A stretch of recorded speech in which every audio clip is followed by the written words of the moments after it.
결국 논란이 됐던 정용 안보실장의 이 발언도 하태경 의원의 문재인 대통령의 지난 발언을 인용하면서부터 시작이 됐다는 분석인데 오늘 중앙일보가 이런 기사 쓰고 있습니다. 중앙일보에 따르면 안보 톱들의 말맞추기의 시작, 그 뒤에는 문재인 대통령이 있었다라고 중앙일보는 주장하고 있는데요. 지난해 9월 미국 폭스뉴스와의 문재인 대통령의 인터뷰 내용이 이렇습니다. 김정은 위원장, 동창리 미사일 시험장과 발사대 폐기 약속을 했다. 폐기가 이루어지면 다시는 미사일 시험 발사 도발할 수 없게 된다. 지난해 9월에 문재인 대통령이 이미 미국 언론과의 인터뷰에서 동창리 미사일 시험장이 폐기되면 미사일 시험 도발을 할 수 없게 된다라고 발언을 하셨기 때문에 정용 안보실장, 국정원장, 국방부의 말맞추기 같은 논란이 시작됐다라고 중앙일보는 진단을 하고 있습니다. 그러면서 우리나라 군사 전문가들의 인터뷰도 보도하고 있는데요. 그 내용은 이렇습니다.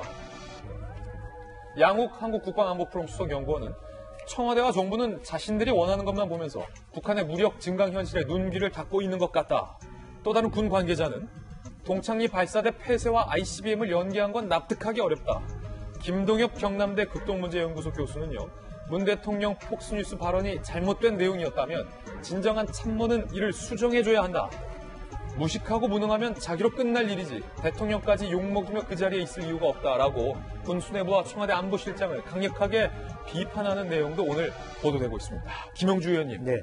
어디서부터 스텝이 잘못된 걸까요? 우선은 이제 9월 25일 날 폭스뉴스와의 문 대통령의 발언을 어떻게 해석할 거냐 문제인데 그것은 아마 기술적인 문제로 해석하지 않고 김정은의 의지 문제로 해석해야 맞다고 봅니다. 네. 그걸 기술적 문제로 할 수 없다라고 연결되니까 스텝이 꼬이기 시작한 거예요. 다만 2017년에 말하자면 하성 14호, 15호 같은 경우는 말하자면 발사대로 이동했고 발사 패드를 달았거든요.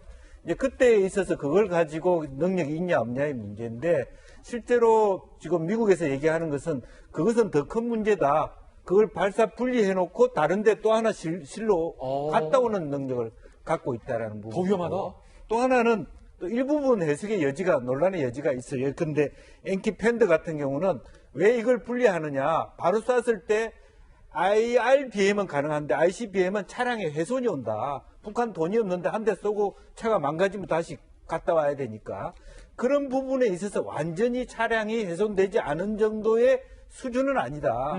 그렇기 때문에 어쩔 수 없이 분리해서 액체로 넣어야 되는 과정이 있다. 이거 완벽하지 않다. 이런 주장을 할 수 있는 여지가 조금은 있는 거죠. 네. 다만 말한 엔키 팬더도 유사시 진짜 전쟁 때는 바로 쏠 것이다. 지금은 전쟁이 아니기 때문에 한번 쏘고 차량을 훼손하는 건 지금 돈이 아까우니까 분리할 따름이다. 결과적으로는 분명히 테일로 발사할 수 있다는 거거든요. 테일로 발사할 수 있다. 예. 이제 그런 측면에서 오히려 더 위험하다고 본 것은 이 발사 패드가 있어서 차량이 또 싣고 하는 기능까지를 가지는 것이기 때문에 그것을 능력이 안 된다고 얘기하는 것은 너무 지나친 해석이다라고 하는 거고요. 예. 오히려 지금 액체 연료를 주입하는 경우는 세워놓고 연료 주입 시간이 걸리기 때문에 고초 연료까지 개발하고 있다는 거 아닙니까? 그러면 청와대에서 해야 될 일은 문 대통령의 의지, 김정은의 의지에 대해서 아마 동창리를 폐기한 것은 앞으로 핵무기 개발과 발사하지 않겠다는 의지로 보인다. 그런 정도로 정리를 하고 북한이 말하자면 계속적으로 어떤 IRBM을 뛰어넘어서 ICBM까지도 테일에 발사하는 연구 개발을 하고 있는 것으로 보여진다. 예. 아직은 그 차량 자체가 그걸 완전히 훼손당하지 않은 수준은 아니다. 그렇지만 충분한 능력이 있다. 이렇게 보는 것이 정확한 해석 같습니다. 예. 김영주 의원님이 또 중국과 또 소련 이쪽에 또 박사 연구까지 논문까지 쓰셨기 때문에 정확하게 진단을 해주신 것 같습니다.